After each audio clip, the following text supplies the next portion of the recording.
One of the best things about Agile is its focus on continuous improvement. It's based on the concept of Kaizen, which is a Japanese word for change for the better. This was developed in the 50s as part of the manufacturing environment in Japan. Kaizen demands that the people doing the work frequently examine how they work and make incremental improvements. The expectation is that you can improve the quality of your work by making small adjustments to your processes over time. Agile didn't invent the continuous improvement model. It merely adapted these highly successful practices. The most common Agile practice for this is the Agile retrospective that's held at the end of every iteration. In the retrospective, retro for short, the Scrum Master asks the team, what went well in this iteration? What can be improved in future iterations? And what do we want to do differently to improve? The simplicity of this format provides the team with feedback on what shouldn't change and what should. It also forces a dialogue and commitment about what the team will change going forward. Many times, teams want to change the processes they're using. This process tailoring is something that Agile allows to help teams get the most out of their Agile practices.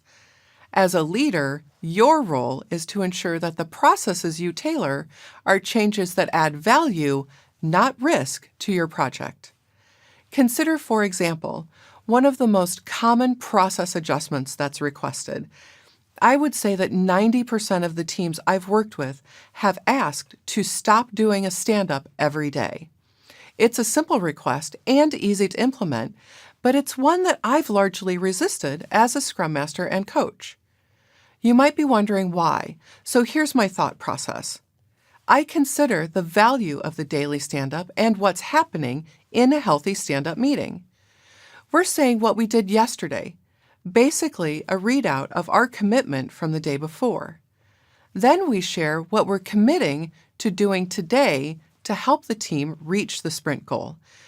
Finally, we talk about what's getting in our way and how others can help. That seems like really valuable information to have every day. To me, not sharing these things daily seems like a big risk to the project.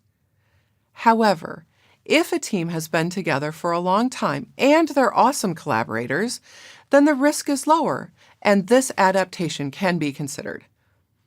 As you go through your retro and the team is making suggestions on things to improve, make sure you're taking a high-level view of the changes being proposed. For most teams, the Agile practices themselves should be used out of the box until the team has long tenure together and is performing well. Under your watchful eye, your team can tailor processes in ways that benefit them and your project.